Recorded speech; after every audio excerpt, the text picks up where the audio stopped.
Bengaluru is back in the headlines, and this time it's not because of startups or tech or even the traffic bottleneck. It's because of what's happening on the roads. The city's private car count has officially crossed 25 lakh, overtaking both Delhi and Mumbai. That makes Bengaluru the Indian city with the highest number of private cars. And this didn't happen gradually. Bengaluru added more than 78,000 new private vehicles in June alone, one of its biggest monthly jumps ever, helped by recent tax cuts on new vehicles. For a city that's already ranked as the world's second most congested, that's a number that's hard to ignore. But here's the thing.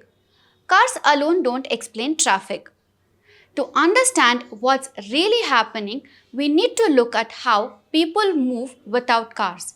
And that's where the story gets interesting. Let's start with the rail. Mumbai suburban trains carry around 93 lakh passenger journeys every day.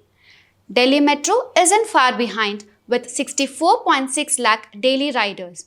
And today, it accounts for more than half of all metro journeys in India. Bengaluru, even after the yellow line reached Electronic City this year, Number Metro carries about 9.1 lakh passengers a day, roughly one-tenth of Mumbai's rail numbers. Now, here's something you probably wouldn't expect. When it comes to buses, Bengaluru actually comes out on top. BMTC carries nearly 48 lakh passengers every day, more than Delhi's DTC, even though BMTC operates fewer buses. In other words, every BMTC bus is carrying more people than its counterparts in other metros. That's impressive, but it's also a sign of how stretched the system is. The buses are packed because the metro simply doesn't reach enough parts of the city yet. So, why do Mumbai and Delhi's public transport systems work better? Mumbai has a huge head start. Its suburban railway has been around for more than a century. It grew alongside the city itself long before owning a private car was an option for most people. Delhi's story is different. It invested heavily in its metro over the last 2 decades, expanding the network well before car ownership exploded. In both cities, public transport became the default first. Private vehicles came later. So why, despite sitting in traffic every day, do so many people in Bengaluru still choose to buy and drive private vehicles? The first reason is the last mile problem. For many office goers heading to places like Outer Ring Road or Whitefield, the commute can mean taking an auto, then the metro, then another bus. Compare that with one direct drive and it's easy to see why many people stick with their own vehicles. Second is metro coverage. Number Metro works well where it exists. The problem is that large residential neighborhoods and major office hubs are still outside its network, leaving people with few practical alternatives. Third is the bus fleet. BMTC runs around 6,500 buses for a city of more than 1.3 crore people.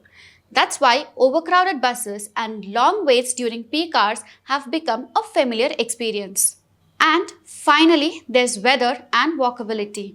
Bengaluru's sudden rain combined with poor footpaths and very few covered walkways means even getting to the nearest bus stop or metro station can be uncomfortable. Meanwhile, all 3 cities are spending big, but they are betting on different solutions. Mumbai is upgrading its suburban railway, expanding its metro and building faster regional links to Pune. Delhi is extending its metro while expanding regional rapid transit to neighboring cities. Bengaluru is racing to complete the next phase of Number Metro, pushing ahead with its long-delayed suburban rail project, and at the same time investing in elevated double-decker road corridors that will also create more space for cars. And that brings us to the bigger picture. Delhi and Mumbai built public transport systems that reached scale before private vehicle ownership became the norm. Bengaluru is trying to do the opposite. Built that scale after more than 25 lakh private cars are already on its roads. So, maybe the real question isn't whether Bengaluru has too many cars. It's whether its metros, buses, and footpaths can grow fast enough to give people a genuine alternative before the number of cars pulls even further ahead.